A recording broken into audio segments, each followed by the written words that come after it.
Okay. Welcome, everybody. It's really nice to see you. And I know we're also being live streamed, so I know there'll be lots of people watching at home. It's also going to be on YouTube tomorrow. So I'm saying that for two reasons. Firstly, I know there are people who may dip out and want to see the whole thing, and they can watch that tomorrow. Also, I suppose I'm just thinking if there's any technical hitches, it will be on YouTube tomorrow, so don't panic. The other thing to say is if a fire alarm goes off, it's real, in which case there are various ways out and we will go out, but we're not expecting that. We're going to talk for a while and then we will also open up to some questions from the floor, so put your thinking hats on. I'm joined this evening, as you can see, by two titans of the BBC. I don't like the word veterans because I think it makes us all feel very ancient, so titans is the word I will use, Hugh Edwards and Roger Mosey. Hugh, I think, needs no introduction. Hugh joined the BBC as a trainee in 1984. Yeah. And obviously now is the presenter of flagship BBC News, News at 10, which won News Programme of the Year last night. Is that not right? Yes. And obviously also covers events of national significance, whether that's elections, Brexit, and of course most recently informing the nation of the death of the late Queen and also anchoring the coverage throughout many, many days and the funeral. Hugh is also, I know, a proud Welsh speaker, son of the Valleys and an organ player, which gives you a broader view of the man you see on the News at 10. Roger joined the BBC in 1980 and variously, I think I've got this right, was editor of Today, which is a period I certainly remember, controller of Radio 5 Live, head of news, head of sport in the Olympics coverage, and master of Selwyn since 2013, and a proud son of Bradford. Yep. So I think that's important. We're neither born in Hampstead, in spite of what you may hear elsewhere. Obviously, we're going to focus on the role and future of public service broadcasting, and I hope some of the more tricky issues being faced by the BBC. I'm just going to, in a sense, get these two. I'm going to point some questions and get the conversation going, and as I say, then turn to the broader audience. So let me start with a really obvious big one. Why does BBC News still matter? What do we mean these days by a universal service? How important is BBC News in relation to the broader BBC output and budget? So really kind of a very open question to kick off. Hugh, over to you. It's a kind of mad question. Yeah, it is. Forgive me for saying that. It's multifaceted. What's the point of BBC News? Can I boil it down to that? There's a point to BBC News if people want it. And right now, they still want it. And I hope that they want it for the reasons that we work in it, which are principally to do with trying to offer a service which is reliable and fair. So you used the word impartial, and Tim Davie, our Director General, has had a bit of a drive on impartiality. When I talk to audiences like this, I tend to use the word fairness rather than impartiality. Ask yourself after you've reported on something, have I been fair to people? Have I been fair to those people involved in this story? Have I been fair to viewers in the way that I've covered this story? And if there are any doubts left in your mind, well, then you probably haven't been as fair as you might have been. So that's the basis of the approach to work. There are things that go wrong. There are things that annoy all of us on a daily basis because that's the kind of character of the industry. Especially if you work in BBC News, it's not just one thing. You know, it's dozens of radio stations, it's all kinds of TV services, it's a massive website online. So it's not just BBC News. You have to ask people to be a little more specific. But the point of it is that people tend to turn to it for news that they rely on. And this is in a world where people are increasingly not just skeptical, but deeply cynical about the way that organizations, including the BBC, offer a new service. So they question the basis on which you make decisions. They question your motives, as if you do approach it with certain motives. They question your methodology. They question the prejudice that you might bring to doing a story. And so the job has become much more challenging in the last 10, 15 years. You still bring the same approach to it in terms of wanting to be fair, but you find yourself on the defensive a lot. You find yourself answering criticisms which would be kind of unthinkable in a previous existence, which are that people assume that you go into work every day with some kind of agenda. And I've got to really kind of dilute my language when I respond to that, because, you know, it's maddening. But you have to treat it seriously, because if people do say to me, we know that you cover the news in a certain way because, you know, you get an instruction from Number 10 or from Labour or from the Brexit campaign or whatever it is, you have to tell people very gently, but very firmly, and very politely, because they're all licence payers, that they're wrong. Yes? And some people these days, and this is going to come as a hell of a shock, are not wrong. Yes? They're categorically not wrong. Yes, yes. Even when presented with a mountain of evidence, they are not wrong. Well, that's okay? probably from experts. This is the world we're in, okay? So it's become more challenging, but from my point of view, it's become more rewarding as well. Because when important things happen, and day after day, people are still tuning in. I'm not pretending that audiences are growing day by day, they're not. Patterns of viewing are changing, that is true. Patterns of news consumption are changing, that is true. We might want to talk about that with the audience. But on the whole, it's still a service that people want. And for as long as they are prepared to access the service, and for as long as they are choosing it, because, you know, we're in a great world where there's plenty of choice, they don't have to watch us or listen to us. So for as long as they are choosing it, I feel modestly confident in saying that there's a place for it. So why do you say it's more rewarding? Because I would have thought it's more exhausting in a sense, and sort of Oh, you feel like you're battling against. Oh, it can be exhausting. It frequently is. But it's more rewarding when you come through a certain phase where you're trying to convince people that you've done the right thing by a story, and to realize that they're still with you and still watching. Or for, you know, you kindly mentioned the award last night. You know, awards are Nice. they're nice to have. They're not a reason to exist. Yeah. They're not. I mean, Roger's right. I do have a lot. But anyway, but the truth is, you don't live for awards, believe it or not. But it's nice that sometimes the efforts made by a team are recognised, and that they're recognised by an audience of peers as well, because that's actually often the most difficult audience to satisfy. So it is rewarding. I find it rewarding to be still in the business 38 years after I started, and to be going into work still determined and energised and enjoying it. It's not to say that it's not frustrating sometimes, it is. It's not to say that I'm always happy with things, because I'm not.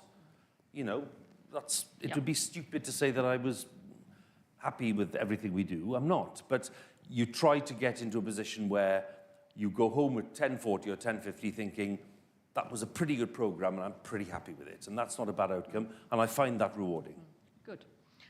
Roger, over to you. I should say the idea for this session came out of Roger's book, which I'm now going to stick out there for you, Roger. 20 things that would make the news better. We did a session at the Alumni Festival in the autumn, and so in a sense thought it would be good to take this further, which is kind of where the idea came from. So why does the news matter?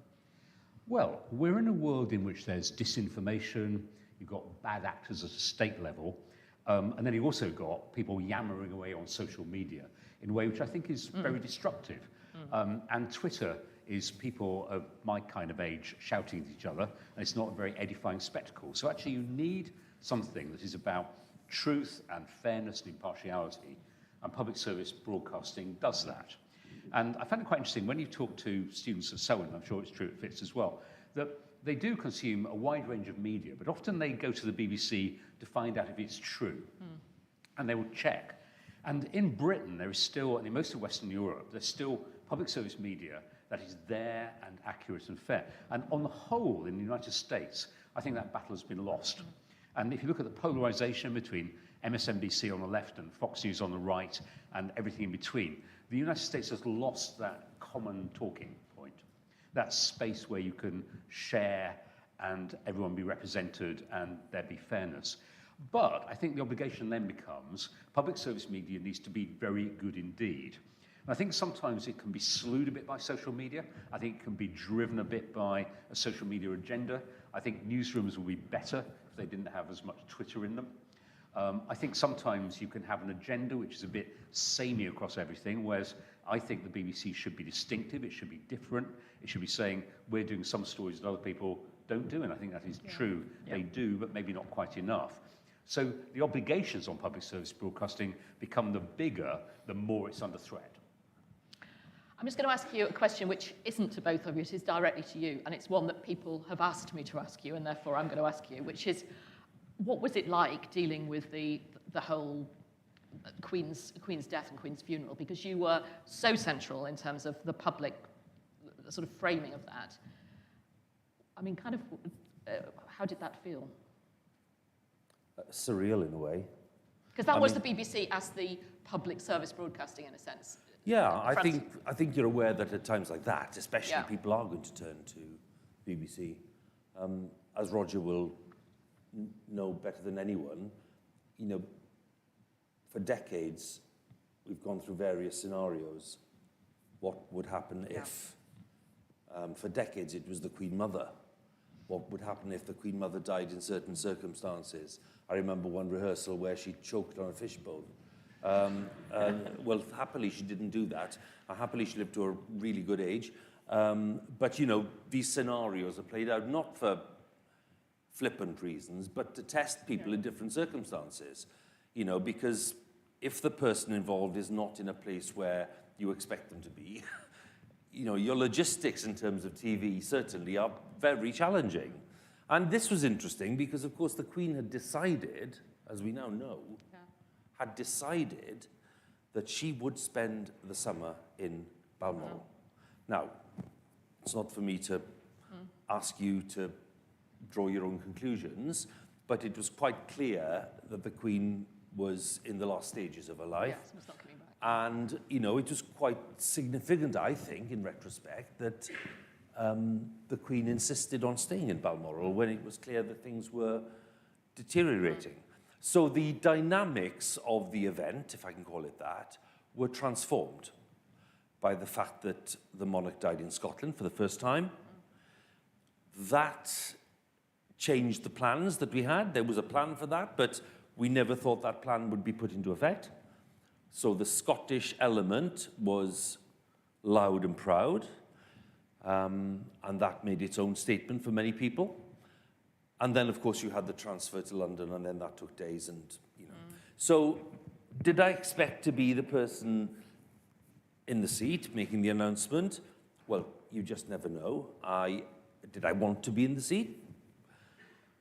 Professionally, I thought it would be a memorable thing to do if it happened. But, you know, I don't think anybody sits there hoping that they'll be in the seat on the day, because it's a rather ghoulish thought.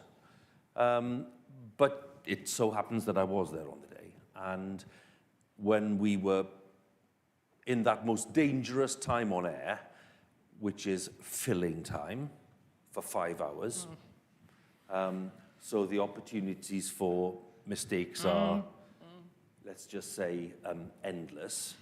And I was very lucky to have my good friend Nicholas Witchell next to me, who is a Rolls-Royce performer and broadcaster. And filler of gaps. And I could sense his tension if I was going off in a funny direction.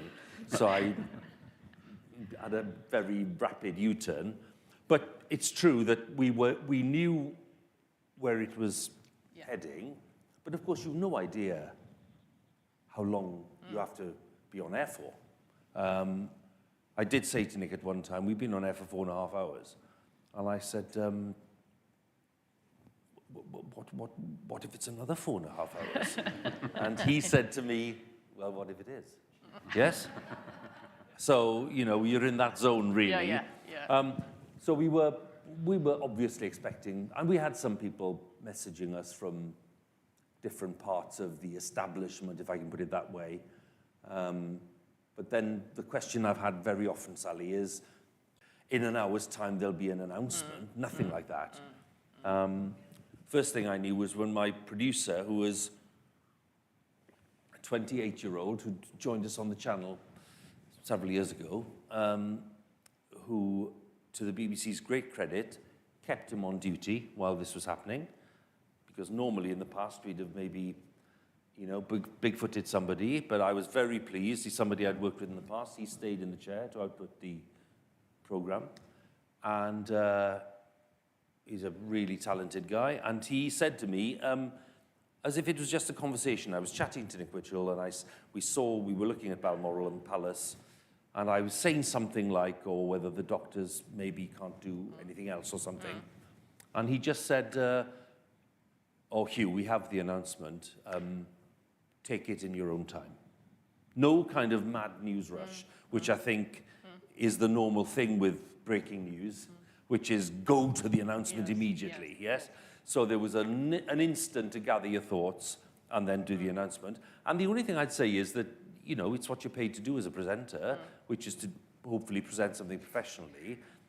You are aware that there's going to be, in that sense, a global audience for it. You are aware that it's probably a good idea not to mess it up, yeah? That it's probably a good idea to get all the words out cleanly and to be obviously respectful and solemn. And then, of course, you're into more reaction. You're then into that. It's the television thing, you know, the events happen, we now want reaction, yes? So that's how it was. We were on air for about 8 or 9 hours in all. When I came off air, I think my principal thought was, did that really happen? It takes days for these things to filter through in a way. And because we were on air for many days after that, and I think 11 days in all, until we got to the state funeral, I don't think I kind of processed anything until 11 days later. The audiences, as you can imagine, were enormous. And it kind of goes back, I think, to your first question, which is, what is the point of BBC service and coverage? And I think it's in those moments, you know, a monarch's death is not something you report on very often, but in those moments, there's absolutely no question that even for those people who may have become impatient with BBC News for some reason, they were watching the BBC for that coverage. And there's a reason for that.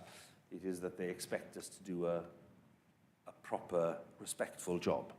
And for me, that was the essential criterion, that people felt that we'd been respectful and proper in the way that we covered it. Because on an event like that, you want everyone to feel that you know the importance and significance of what people at home are feeling. I was acutely aware of the fact that there'd be millions of people at home thinking, you know, this is a monarch who's been around for my entire life. Absolutely. And something big had happened in the history of the UK and the Commonwealth. So you do feel that you're a small part of a really big moment. And I still actually today think, you know, did I do that?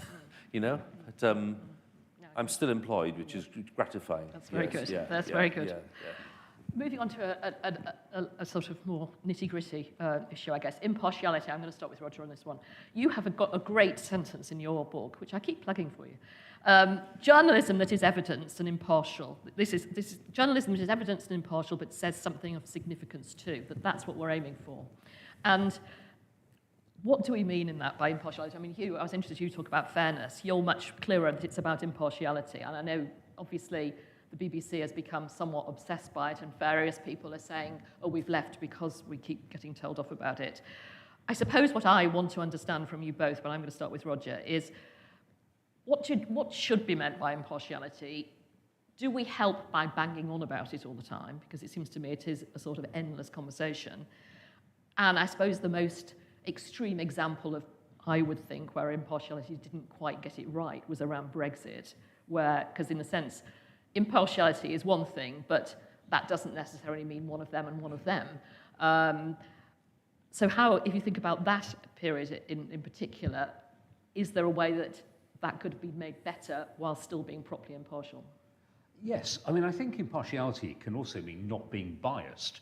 Yeah. So Fox News would not claim not to be biased, and MSNBC similarly is liberal in the US. So you want a public service broadcaster to represent all viewpoints and to be analytical. And I think where Brexit went a bit wrong is, I think, first of all, the broadcasters generally and the media generally didn't get the Brexit tide happening in the country. Yeah.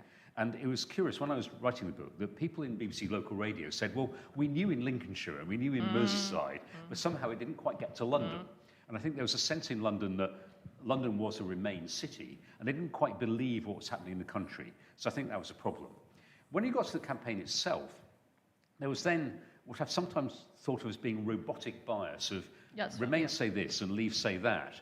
And there was actually a headline on 10 o'clock news where you've done your very good interview with Barack Obama, where Obama says one thing and the headline says, but Nigel Farage says it's not true. Yeah. I don't think you need to be quite so... Or 20 scientists are here, but therefore, but we'll only have one of them, but we'll have one, that strange one in the corner. And actually, sort of thing. You can be more analytical, and I've tried this on a number of people, and nobody has yet dissented from it.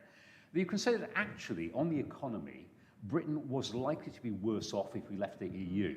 And I think some people did say that. I think Robert Peston says he said it on ITV. And I think that's a perfectly reasonable thing to say. And most economists think that. On the other hand, if you think sovereignty is the most important thing of all, if you think making your own decisions is the right thing, you might still vote to leave. And I think you can be a bit more analytical about those positions without having something which in the end doesn't help the audience at all to understand what's really going on. You must be lectured about it a lot. Or that's the perception one gets outside the BBC, is that it's a constant sort of talking point. Well, you don't enter the BBC without a sense that news is meant to be impartial. Yeah. Yeah. So, you know, with no disrespect to Tim Davie, who's the DG now and is talking a lot about impartiality, you know, some of us have been grappling with that for 38 years. So this is not exactly some new revelation. It's how you interpret it and how you put it into action and how you police it.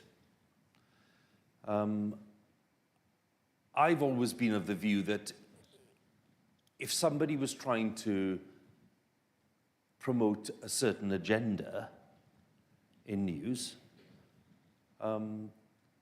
they wouldn't last a second because the system doesn't, the collective system wouldn't allow that.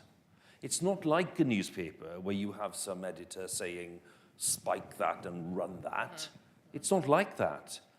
It's a very messy but collaborative system where lots of people argue all the time and arrive at a certain point of view, and sometimes arrive at a point of view that other people will openly say they disagree with. But at a certain point, somebody's got to make a decision. It's 10 to 10. We've got to do something. You know, what's the majority view here? That's how it works. Yeah. Yeah. It's not some raving loon in the corner who's getting his or her way. It doesn't work like that. Because I often find that people have a very curious notion of how a BBC newsroom works. I can say this now to Roger because he's no longer my boss at the BBC, but you know, one of the great things about the BBC newsroom is it's full of terribly awkward people. And an editor flouncing in, not that Roger ever flounced, obviously not, but an editor flouncing in to demand something, who would then leave, and we'd all say, oh, we'll just carry on and do what we're doing. Because there is a collective view at the desk about what is the right approach to a story.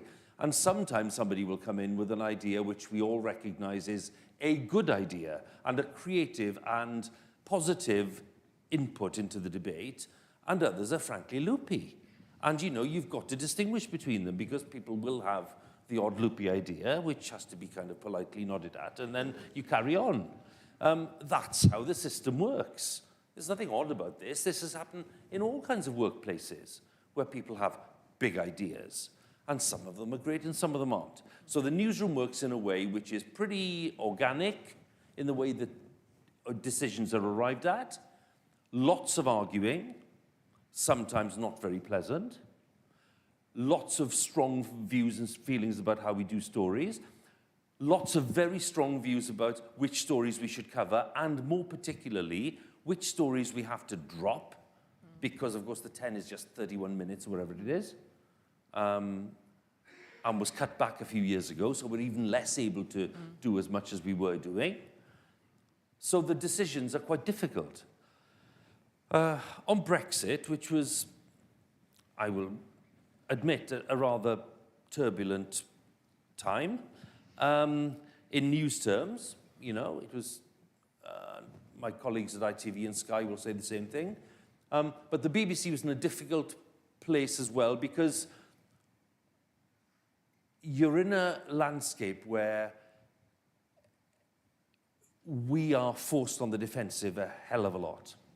And we have a press, there's lots of good things about the British press, okay, and I'm the first person to say that, but there's lots of bad things about the British press. And you have a campaigning press in this country very often. They are campaigning for a certain thing. And lots of them were campaigning very aggressively on Brexit, which meant, of course, that any organisation putting up a kind of service which was offering different views is going to be, as we were, attacked. So the BBC got itself into a position where it was on the defensive continually, and one of the temptations when you're in that position, as Roger rightly says, is that you start operating a kind of, oh, well, if I'm using a bit of this, then maybe I should use a bit of that. Yeah. And I absolutely almost lost it one night when, you know, we were looking for a clip from someone who was going to answer a point that Mark Carney was making. And, you know, I was just trying to make the point that you can't just put somebody up with a view on the economy as if they have the same weight of authority as the Governor of the Bank of England.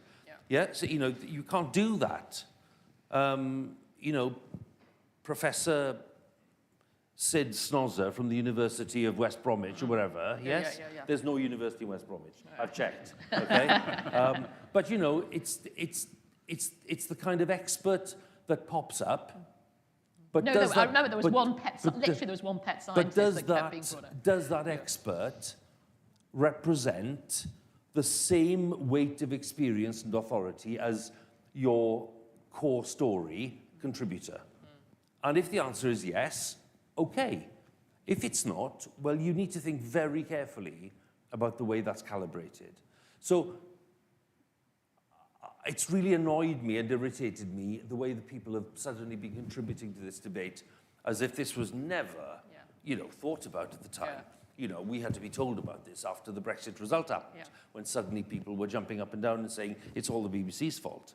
Well, we were aware of it, but I have to say it wasn't a very happy time in terms of trying to justify the way we were approaching the story. And then, of course, you have to remember that the BBC doesn't speak with one voice across every single programme. Different programmes will have different interviewees. So The World Tonight will have a different interviewee to the 10, to The World at 1, to PM, to Today. The World Service will interview maybe somebody at the EU, and that'll be a different voice. So it's not even a matter of getting impartiality in one shape and tone across the entire BBC output. So the point I'm making is that this is a very difficult concept to manage. It's probably why I slightly want to shortcut the system and say, can we instead make a judgment about whether the programme we are working on has been fair on this story? Because the trouble is, once you start having a blanket across the board, every outlet, impartiality thing, it's unmanageable and unrealistic. I agree with almost everything you said. I think the thing the BBC and the other broadcasters have never explained is why they missed the Northern Ireland story throughout the referendum. And I think part of that was the obsession with process over substance. And there was a day, if you remember, where Tony Blair and John Major went to Northern Ireland to say, actually, there's a border. This is quite important, And it was reported entirely as being a story about Arlene Foster, who's then the DUP leader, saying they shouldn't be there, and someone else saying they should be there.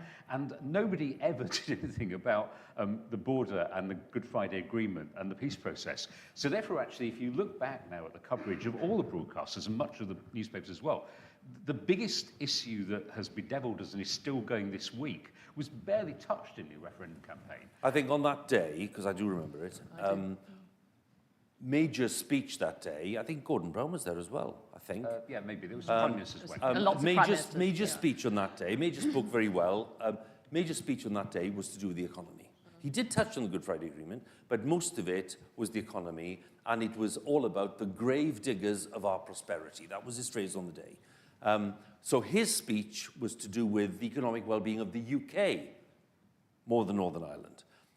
That was also a contributory factor in the way that, you know, it allowed people not to focus, as they might have done, on the substance of the Good Friday Agreement. And in any case, Roger, I would argue, you didn't really need to wait for that visit to happen to focus on Northern Ireland and the Good Friday Agreement. It was being mentioned in some quarters. I heard an interview on the World at One during the referendum when somebody went after this. But you're right in saying that it didn't emerge as a dominant theme, partly because, of course, you know, and this is going back to the way the agenda is sometimes set, especially by the press. It was more to do with whether people thought that immigration policy was right. It was to do with Farage's poster. It was to do with, you know, other elements of the Brexit campaign which were to do with concepts of sovereignty.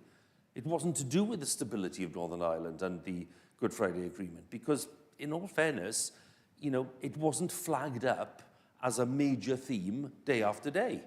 Was that right? Clearly not. But it is partly to do with how people as well use that campaign. So Blair, on that day, did, of course, flag it up, clearly. But he had Major with him, who was doing something slightly different. That allows you then to pick off one or the other.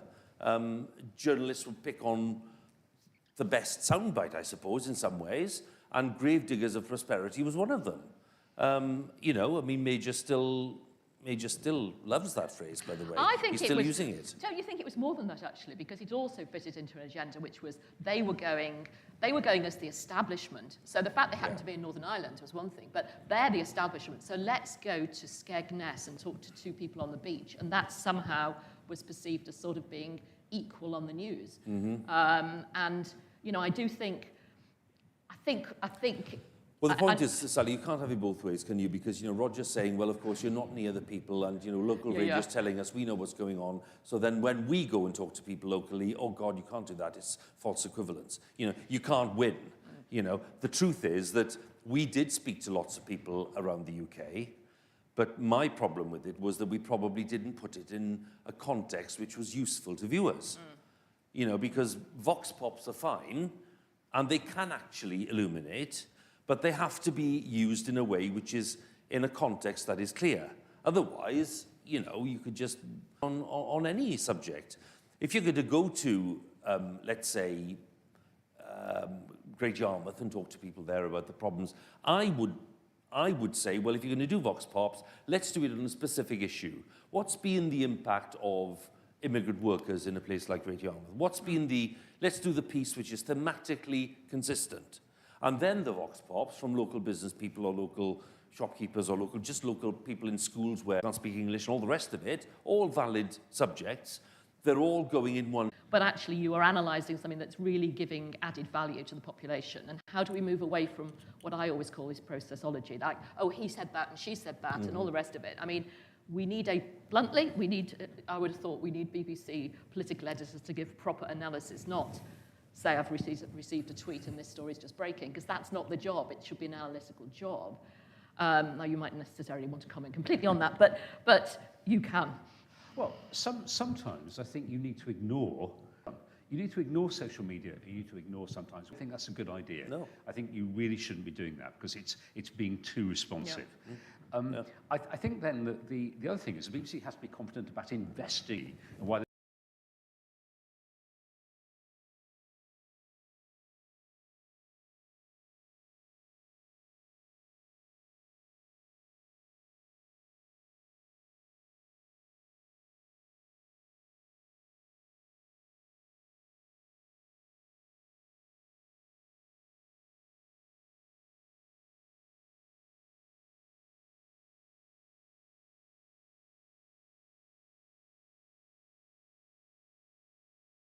BBC matters. Actually, it is true now that you can get very good drama from Netflix. You can get very good live sport from Sky Sports and Amazon. In terms of the BBC News values, they're the things that are truly distinctive. I think eroding those is a real mistake. So what you have to do is be confident in what you're doing, invest in it, even if it's sometimes at the expense of daytime television, and make sure that there is a confidence in BBC News and it isn't defensive. And there's a terrible tendency in the BBC to be defensive, but actually if you give people the right editorial backing and the corporate backing, they can do their stuff. And in terms of what Hugh was just talking about you'd have somebody different if we were thinking about Brexit, but any big issue, at the moment, the angle may be different on the World at 1 or PM or the News at 10 or whatever. Is that going to be harder because of the efficiencies that are being driven through? Yes, and I'm unashamedly in favour of editors and presenters and production teams making their own decisions and sometimes going in different ways and sometimes having programme leads that are very different between the World at 1 and Radio 5 Live. And that, of course, in my day, it was a bit times ferrets fighting in a sack of editors who were very strong and authoritative, and sometimes it would be inefficient and we'd waste effort and crews, and that wasn't a good thing. I'm worrying now it's becoming more monolithic, and there's a central news agenda, there's a core of 5 or 6 stories, they're done in largely the same way. You can hear the audio on the Today programme and watch the pictures on the 10 o'clock news. And I would like to have, if the BBC is seriously going to be the biggest broadcasting organisation in the UK with an agenda that matters to the country, allow diversity and disparate views within that, and sometimes let editors edit and let presenters help make choices which are going to be different to other people's. Well, it's public knowledge that the commissioning system has changed and that individual programmes have less leeway to commission their own things. That's a product of cost-cutting. There's a limit to what I can say about that. You don't need a brain the size of Wales to work out what I think about it. But I do think that, you know, we're having to do the best we can with resources which are certainly not as attractive as they were when Roger was running things. And decisions have been made which are clearly very difficult. And once you start streamlining a commissioning process which in the past has been accused of being wasteful as well, let's be clear about that, lots of duplication, so of course I'm not defending that. But clearly, once big programs are in a position, by big I mean big audience programs like the 6 or the 10 Today program, once their ability to commission things which are tailored to their own audience, once you curtail that, well then it becomes more difficult to do the very thing which we are charged with doing, which is actually producing distinctive programs. Now, distinctive programming, in my view, means distinctive programming. It's distinctive from other programs. If you're all taking material from a common supply, you can treat it slightly differently. You can use different people to cover the story. You can analyze the story in slightly different ways, but it's still that story. People have to realize that that's a result of fewer resources. And, you know, it's clearly, as a journalist, I would say, well, you know, that's been uncomfortable. Final question from me, and then I'm going to open up. We were talking about this just before we started. How do you decide how to cover a piece of good news? You know, a medical breakthrough or something that's very significant? Because lots of people say, "Oh, it's all bad news on the news." But how do you take that decision and how do you present it? God, this is a very annoying argument, isn't it? Because for me, it's not good news or bad, it's just news. You know, you judge a story by its significance. The Ukraine war is not good news. Can you avoid it? Obviously not. Lots of our viewers tell us, bluntly, they're not that interested in the politics of the Middle East. They're quite clear about it. Does that mean we don't do the story? No, because it's important. So for me, it's not really a matter of, oh, that's a good story Yeah. and that's a bad story. You look at the stories that you have and think, well, what must we cover today? And if you're in a position where your medical correspondent comes along and says, there's been this amazing breakthrough with scans for prostate cancer, and it actually could be quite a big thing, that's a story. And if you want to categorize that as a good news story, fine. But for me, it's a story. And it's a story that I'm pleased will make some people feel hopeful.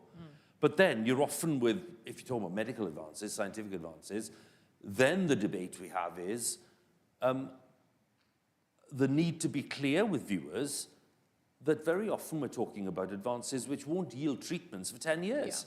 Yeah. So you don't want people watching a piece going out on the 10 thinking, oh gosh, my husband's prostate cancer is going to be cured in 2 years, because understandably people will want to think that. They'll desperately want to think that. So you're then in a position where your good news story is there's been a big advance, and then at the end of the intro, I'll have to write, but by the way, Not for a while yet. we won't see the treatment for quite a long time. Yeah. So how good a story is it then? Well, it's a good news story for people in years to come. Sure. So the whole calibration around it is not as obvious as it sounds. My good friend Martin Lewis, who was a news presenter for many years, once wrote a book. I think was it called Cats in the News? Yeah. Cats in the News. That's right. It was about sort of cats being rescued from trees and stuff like that. And he said, oh, you know, we need more of these good news stories, That's right, I like remember. cats being rescued. And I said, oh, well, that's wonderful. You know, it's really nice. Point is, of course, that you know this was written up in the Express and the Mail as being the saviour of miserable television news. And Martin should be knighted, which of course he then was. But for his charitable work. But you know, Martin was onto something, which is that you know my mum will say sometimes, she watches, she lives alone, she's elderly. She'll say sometimes, I had to turn it off tonight. It was so miserable. Yeah. I couldn't watch after 10 minutes. Yeah. I can't see those kids in Ukraine out in the freezing temperatures. I can't watch any of that. And then that for me is actually very useful feedback, because there'll be lots of people like her. And then we're in a position to answer your question about good and bad news. You're back to the same judgment, which is, what is the balance of the programme? Half an hour of news, what have we achieved in the balance of the programme? Someone the other day said to me, oh, you know, you spent 15 minutes on the lead story. 15 minutes, 3 packages and 2 lives. And then you just did 3 or 4 other stories. That's not a bulletin of world news. It was a fair point. Except that the 15 minutes were actually very good. Right. You know, they did include some good journalism. So you do have people questioning, rightly, the balance of the programme. But presumably, arguably, also because of the internet and all the rest of it, or even just the news channels that are online. In fact, there's a bigger role for you to do some stuff more in depth, arguably, than you used to. Totally. Because people get the headlines in I lots think of places. that's a very fair point. So you'll want Faisal Islam to be explaining a little more about, you know, how are we doing trade-wise after Brexit? How do we compare to Germany? Let's put the charts up. You know, that's absolutely right. And it's got to be done in a way that is accessible to people. And this is where I would nod to the positive good news thing. In your mix, you do want a few stories there, which are not just a sports story or something, a football game. You do want a story there, if you can, which does offer contrast. It doesn't have to be a celebration, good news, somebody's done this, but it's a story that actually may give you some hope about the shape of the world we're in. And I do feel that where that's doable, you should be dropping maybe another story which is, not in the realm of top news stories of the day, where you have that band of stories, let's say, in the mid-range of the programme, where you can afford maybe to leave something out, to put something in, which is a better mix. And if that's good news, well then, okay, I'll accept it's good news. But, you know, it's the mix for me that's important. Yeah, no, I get that. Let me open up Yes. In the last 48 hours, we've seen Isabel Oakeshott drive coaching horses through NDAs. Mm. And her defence, of course, is that it's in the public interest, which subjugates everything else. I just wonder what your feelings are. Is this the last year of NDAs? Because I don't think Hancock will take her to court, but that's just an opinion. Have we seen the end of NDAs? I'd be surprised if he took it to court, but it's always a possibility. Because the leak, if you can call it that, is hugely problematic for him and for several others. She has a bit of a record of tangling with people, is all I'd say. I'm treading carefully here. But a bit of me thinks that what government was doing during that time and the way it came to decisions that were often not questioned at all, and by the way, that includes journalists, because, you know, you were being told that everything was backed up by the science. So it's clearly in the public interest to know more about it, I would argue. The problem is, I don't know what the terms of the agreement were on which she had access to the messages and all the rest of it. But are people interested in the decision-making process, which for me is the story? What is the decision-making process in government behind some of those massive decisions that were taken, which affected millions of lives? Am I interested in that? Are you interested in that? Are all of us? I would say probably yes. Do we want to know more about it? Yes. Was the science behind all of these decisions? We'd like to know more about that. So what she's done is shone a spotlight on, you know, the workings of government in a way that is very uncomfortable for people. Oh, and it's also a bit, isn't it? I mean, the use of WhatsApp, it's a bit, as you were saying about journalists looking at Twitter. I mean, in a way, it's obvious that this WhatsApp was happening during Zoom meetings, some of it, I think. Yeah, and I think you have to, in fairness, say that there were times when the political pack did not particularly elucidate or clarify things in the pandemic. I think most of the coverage was really good. Most of the coverage day in, day out is very good. But I felt much happier when health and science correspondents were doing the stories rather than political correspondents. And there were times when some of the stuff you're reading today about Gavin Williamson and Matt Hancock making decisions was partly because you had Laura and Beth and Robert and all the other political correspondents piling in one direction. And I think sometimes when you've got Hugh Pym and Fergus Walsh and some of the great correspondents on ITV and Sky as well, stepping back further, that was more helpful to the audience. Take it away from politics if you can, while at the same time holding politicians to account in interviews and everything else. I mean, let's be clear, in the way that that crisis developed, the way that information was shared from Number 10, in those press conferences, with one, sometimes two top government scientific and medical experts flanking the politician, you have to be a very confident and brave person to start questioning that openly at the time. And I think that the way in which the information was relayed made room for doubt very limited. Because if anything is couched in terms of this is a national crisis, this is a global health crisis, we are taking decisions based on the science, repeatedly said, that these are the measures we need to take.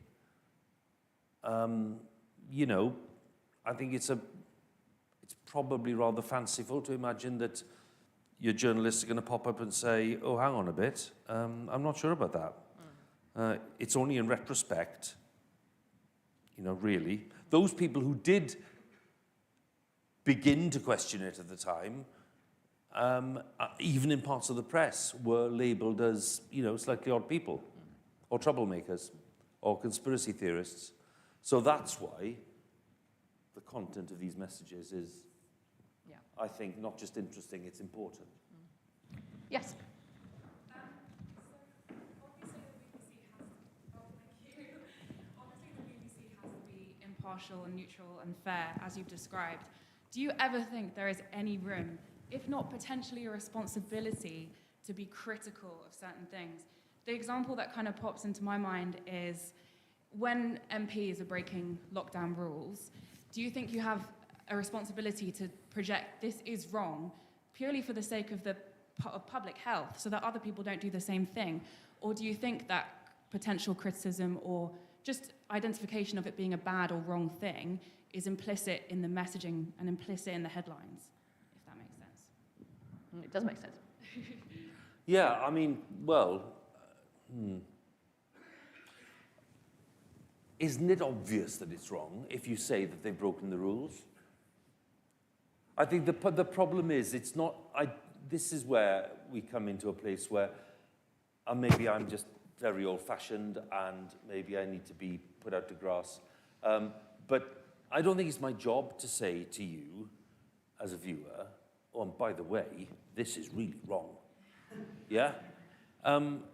You know, it's my very good friend Tom Bradby on ITV has a very different style of presenting, which is to do with kind of making statements which are quite bold sometimes or will attract attention in a certain way. I'm not criticizing it at all. It's a different style of presenting. But it is more in line with saying, you'll never guess what happened today. That guy kind of did something really bad, yes? Whereas I think that if I'm doing a good job of writing a script, writing headlines, based on what's actually happened, that is all factually justifiable, and I'm writing it in a way which is very clear, and I'm telling you what's happened, I kind of think it's up to you to make your mind up about whether you think it's good, bad, or indifferent. And do I really need to tell you that an MP who's boozing it up while others are doing nothing, do I really need to say that that's wrong? Well, maybe you think I do, but I don't think that's the function. Where we are, where we need to be very clear is on the Partygate stuff. There was a lot of pressure again on people. I mean, you wouldn't believe the kind of phone calls we were getting from within government. I mean, I had one acquaintance of mine who was working in government at the time who was very, very angry and ringing up and saying, you know, you people at the BBC, you're having a drink after work, aren't you? You know, and I had to say, no, we're not, actually. I mean, we really are not. We're not doing anything of the kind. So there was a kind of assumption there that everybody else is doing it, so we can do it, which really angered me. And then that argument suddenly morphed into, have you any idea how hard we're working? You know, we deserve a bit of a breather, and it's nothing serious. And it was just, you know, and what's wrong with somebody having a birthday drink? So the argument completely changed. So there was all of that going on behind the scenes. All of that is kind of playing in your mind when you cover the story. So all I wanted to do was be quite measured, actually. I felt that you didn't need to be hysterical about it. And the reason I'm saying that to you is because most of our viewers who are making contact with us were so upset and angry about it. You didn't need to, honestly, you didn't need to overplay it in any way. Just telling them what had happened and what people were being accused of, or in some cases, showing them images of what had been going on, that was enough. It's more than enough. And, you know, I think respecting viewers to be able to make their own minds up and to draw their own conclusions is part of the relationship with the viewers, rather than treating them like children, because they're certainly not that. And allowing people to, as I say, to come to their own view. I'm going to try and squeeze a couple more in and then we'll have to stop. So one here, yeah?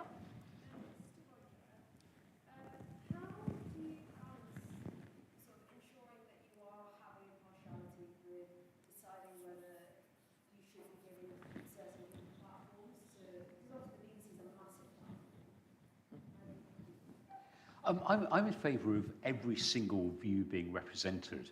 And I think probably the best example of that is that it was a very big decision the BBC took 13, 14 years ago now to put Nick Griffin, the odious BNP leader, on Question Time, But actually, because Bonnie Greer and Jack Straw and some other brave people went on with him, it wasn't exactly the one moment that killed the BNP, but it was pretty close to it. Yeah. There was a huge audience, 7 or 8 million people, and Nick Griffin shriveled under questioning, and they never really came back again. So therefore, I think that you are better putting views on air. And what would Nick Griffin most like? He'd most like to be banned. Of course. He'd most like to be a martyr. He'd most like to be shut off. So therefore, I would put everybody on air within legal limits and let them have their say. Yeah. Yes. Green? Yep. I just wanted to ask about the local programming. If you consider where we are now, rather than, obviously you can't necessarily speak to what you would like to be the case, but where we are now, how can we have views from regions be represented if, for example, we don't have people in those areas? So, for example, I'm from Leicester, and if we had, say, something big happened in Leicester, like it did relatively recently, how do you reconcile sending someone from outside to gather that perspective without, say, listening to local voices on social media, without being caught in the cycle of opinions that goes through? Roger. I think it's a real problem, and that's why I wish the BBC were putting more money into regions, because actually what Hugh talked earlier about, that sort of thing where you go and do vox pops in a certain town and go to Great Yarmouth, that will be okay within its limits. But if you have someone who understands East Anglia properly and understands coastal towns, that's going to be much more representing those views on air. And we used to sometimes talk about the idea that rather than being in a London newsroom, we were on a hot air balloon floating over Britain. And you look at this wonderful, disputatious, diverse, different country and represent all its peoples. And that's what you should be trying to do. And there's still a metropolitan factor, which means that London and even Salford, become little centres, and they don't know what's happening in Cambridge and Leicester and other places. I mean, the one advantage, Roger started, in local radio. I started in independent local radio and BBC Wales. So, I do feel that I have a bit of a handle on a non-metropolitan outlook. I am always defensive in my own newsroom about nations and regions in the UK. And it is immeasurably better today than it was 20 years ago, where if you'd offer a story from, if I say, oh, there's a very good story in South Wales, people would just sort of snigger. That's all gone. So there is much more respect for nations and regions than there was a while ago. And certainly when I joined, when it was a different world. The problem is resourcing. The problem is making sure that you have people in the areas which are big areas of population and areas that matter.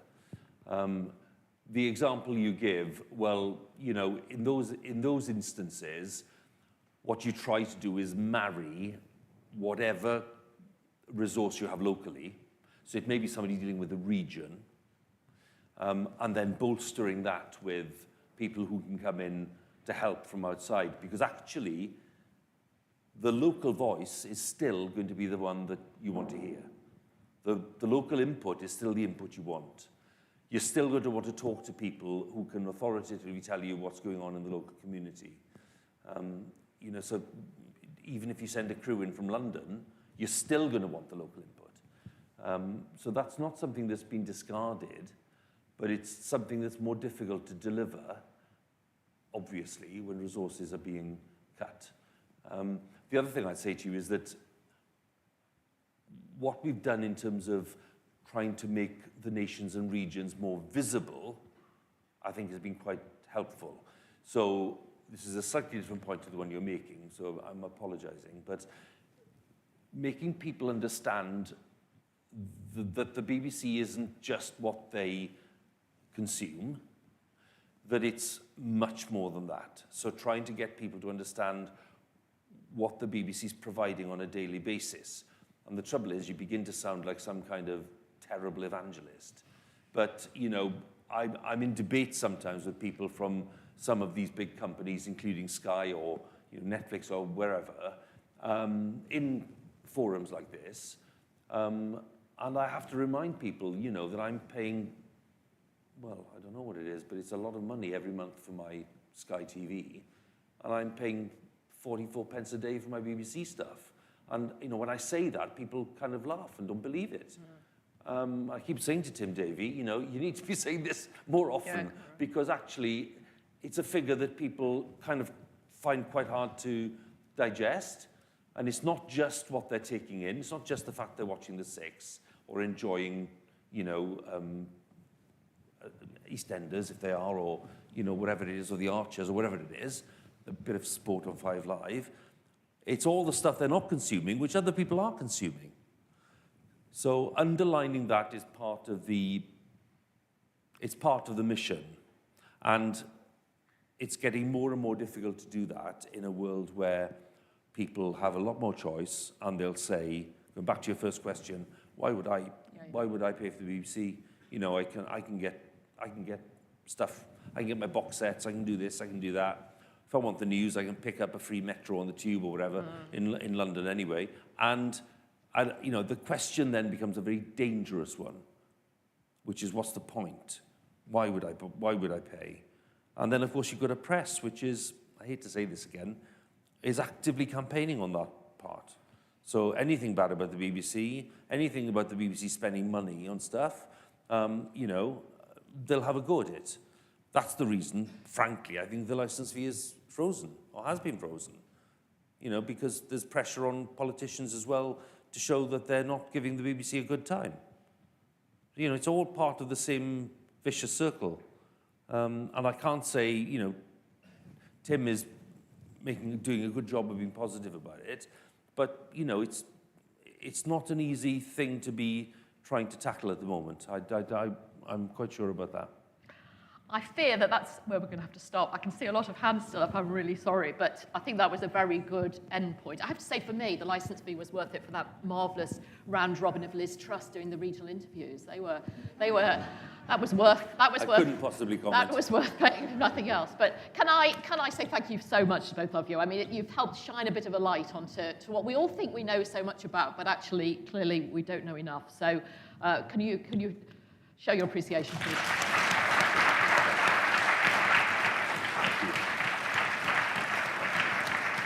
Thanks, Sally. Thank you very much. Thank you.